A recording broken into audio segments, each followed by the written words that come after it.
नमस्कार, मैं हूं राज ठाकुर आपके साथ। आप देख रहे हैं लॉकडाउन 2 डे 11। बड़ी खबर यह कि आज से शर्तों के साथ खुल सकेंगी सभी दुकानें। शर्तों के साथ छूट देने के बाद हरकत में सरकार साफ तौर पर दिख रही है। सभी राज्यों के साथ थोड़ी देर में कैबिनेट सचिव की बैठक होगी। मुख्य सचिवों और डीजीपी के साथ भी समीक्षा बैठक होगी। पीएम से पहले कैबिनेट सचिव राज्यों से चर्चा करेंगे। सोमवार को सभी सीएम के साथ होनी है पीएम की बैठक। आपको बता दें कि हरियाणा की मुख्य सचिव केशनी आनंद अरोड़ा बैठक में शामिल होंगी। केंद्रीय कैबिनेट सचिव के साथ वीडियो कॉन्फ्रेंसिंग के जरिए बैठक में शामिल होंगी। हरियाणा में दुकानें खोलने के मुद्दे पर वीडियो कॉन्फ्रेंसिंग से चर्चा होगी। बड़ी खबर आपको बता दें, आज से शर्तों के साथ दुकानें खुल सकेंगी। यहां लेकिन शर्तें इसमें है, इसका ध्यान रखिए। शर्तों के साथ छूट देने के बाद सरकार भी हरकत में नजर आ रही है। सभी राज्यों के साथ थोड़ी देर में कैबिनेट सचिव की बैठक होगी। इस बैठक पर सबकी निगाहें लाजमी तौर पर रहेगी। बैठक बेहद अहम। मुख्य सचिवों और डीजीपी के साथ समीक्षा बैठक की जाएगी। इस समीक्षा बैठक में क्या निकलता है उस पर नजर सबकी। सोमवार को सभी सीएम के साथ पीएम की बैठक होनी है। वीडियो कॉन्फ्रेंसिंग के जरिए बैठक होगी। आज से शर्तों के साथ दुकानें खुलेगी। जहां पर बफर जोन जो है, जहां पर हॉटस्पॉट है, जहां पर मामले ज्यादा है, वहां पर ये तमाम दुकानें खुलती हुई नजर आपको नहीं आएंगी। बहरहाल जो दुकानें खुलेंगी वो शर्तों के साथ सशर्त सभी दुकानें खुलती हुई नजर जरूर आएंगी। लेकिन आज जो बैठक थोड़ी देर में होने को है, उस बैठक पर सबकी नजर जरूर होगी जब मुख्य सचिवों और डीजीपी के साथ बैठक करेंगे। और इस पूरे के पूरे मामले में ये बड़ी खबर हो जाती है, क्योंकि पीएम से पहले कैबिनेट सचिव राज्यों से चर्चा करेंगे और राज्यों से चर्चा में सचिव और डीजीपी के साथ समीक्षा बैठक की जाएगी। थोड़ी देर में कैबिनेट सचिव की बैठक, जी हां, कैबिनेट सचिव बैठक करने वाले हैं। यह बेहद जरूरी है कि लॉकडाउन के इस दौर में, जब हम लॉकडाउन 2 देख रहे हैं, डे 11 आज है, और ऐसे दौर में जब लॉकडाउन को 1 महीने से ज्यादा का वक्त हो चुका है, यहां पर कहा जा रहा है कि अब सभी दुकानें खोली जाएंगी, लेकिन कुछ शर्तों के साथ। यह बहुत अहम हो जाता है। आर्थिकी पर असर पड़ रहा था साफ तौर पर, उसका भी एक नमूना आप कह सकते हैं कि यहां पर सभी दुकानें खोलने के लिए कहा गया। लेकिन और भी बहुत सी ऐसी चीजें हैं जो इसके साथ साथ जुड़ी है, जिस पर सबकी नजर है। आपके काम की 10 बड़ी बातें जरा हम आपको बता देते हैं। देश में अब गैर जरूरी सामान की दुकानें भी खुलेंगी। अभी सिर्फ दूध, सब्जी, राशन की दुकानें खुल रही थी, वो भी कुछ वक्त के लिए। हॉटस्पॉट और कंटेनमेंट एरिया में कोई छूट नहीं रहने वाली है। जहां दुकानें खुलेंगी वहां सोशल डिस्टेंसिंग जरूरी है। दुकान में 50% स्टाफ ही कम कर सकेंगे और सभी को मास्क पहनना जरूरी होगा। 50% स्टाफ के साथ आप काम पर जाएंगे, लेकिन आप दुकानें खोल पाएंगे। सरकार से रजिस्टर्ड दुकानें ही खुल सकेंगी। जो दुकानें सरकार से रजिस्टर्ड है, सिर्फ उन्हें ही खोलने की इजाजत दी गई। जहां भीड़ होने की आशंका है वहां कोई छूट नहीं है। इस पॉइंट को ध्यान से सुन लीजिए। जहां पर भीड़ होने की आशंका है वहां पर कोई छूट नहीं।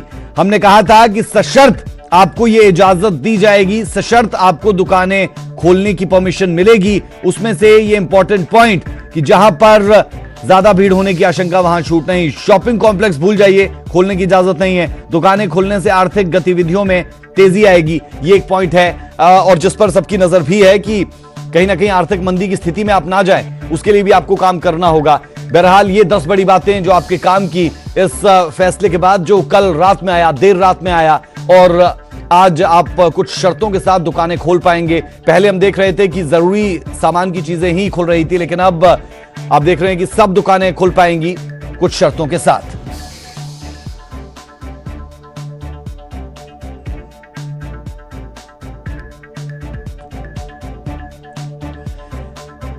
और हमारे साथ संवाददाता अमित शर्मा जुड़ रहे हैं अमृतसर से।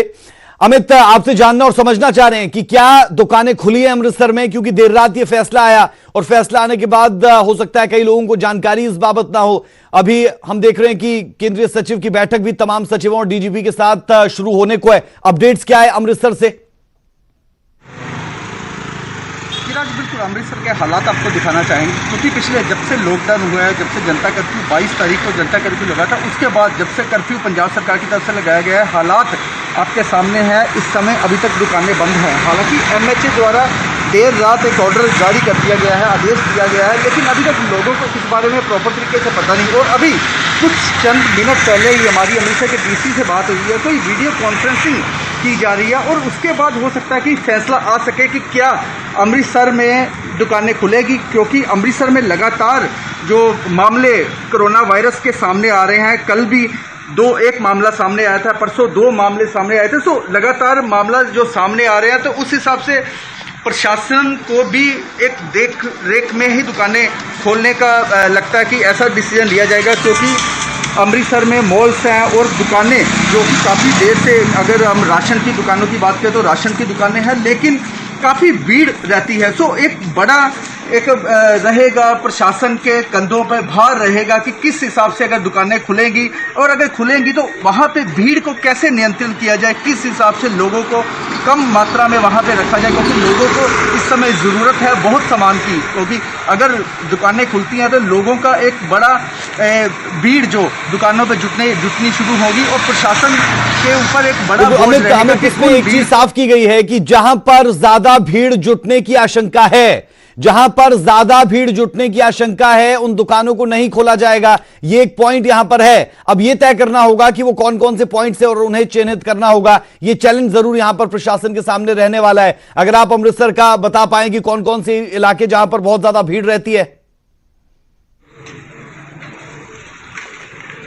जी बिल्कुल, अमृतसर की अगर हम बात करें तो अमृतसर में मजीद मंडी है, जहाँ पे ज़्यादातर होलसेल की दुकानें हैं, करियाने की दुकानें हैं, ड्राई फ्रूट की दुकानें हैं, और काफ़ी बड़ा बिजनेस है। और वहाँ पे एक बहुत बड़ा चैलेंज रहेगा, क्योंकि अभी भी कर्फ्यू के दौरान भी वहाँ पे काफ़ी मामले पुलिस द्वारा दर्ज किए गए थे, क्योंकि बिना जो इजाज़त लिए उन्होंने दुकान खोल रखी, तो काफ़ी भीड़ रहती थी। एक बड़ा चैलेंज रहेगा। और जिस जगह पर हम खड़े हैं, अमृतसर का लॉरेंस रोड इसको कहा जाता है, पॉश एरिया है, और हर तरह की दुकान यहाँ पर आपको मिल जाएगी, चाहे वो राशन की हो, चाहे वो ब्यूटी पार्लर हो, या किसी भी तरह की दुकान हो, वो यहाँ पे आपको मिल जाएगी। और यहाँ पे भी काफ़ी भीड़ रहती है राज, यहाँ पे जितनी भी दुकानें हैं, क्योंकि पॉश एरिया है, और इसके साथ में ही रंजीत एवेन्यू, ग्रीन एवेन्यू पड़ता है, और सारे लोग यहाँ पे, क्योंकि पॉश एरिया होने के बाद सारे लोग यहीं से सामान लेने पहुँचते हैं, और यहाँ पे भी एक बड़ा चैलेंज रहेगा। और बाकी जो एरिया है, जैसे रामबाग है, वहाँ पे भी एक बड़ा चैलेंज रहेगा, क्योंकि अमृतसर की लगभग 30 लाख जनता है, और दुकानें भी काफ़ी बड़ी तादाद में है। सो उस हिसाब से प्रशासन के आगे बड़ा चैलेंज रहेगा। अगर वो दुकानें खोलते हैं तो किस हिसाब से भीड़ को कम किया जाए, और लोगों को किस हिसाब से समझाएंगे। बिल्कुल, तो शर्तों के साथ दुकानें खोलने की बात हुई है। बेहद शुक्रिया अमित इस तमाम जानकारी के लिए। गैर जरूरी सामान की दुकानें भी खुलेगी, पहले जरूरी सामान की चीजें सिर्फ खुल पा रही थी। ये बड़ी जानकारी हम दर्शकों के साथ साझा कर दे। बैठक होनी है केंद्रीय सचिव की, तमाम सचिवों के साथ, डीजीपी के साथ, उस पर भी नजर रहेगी।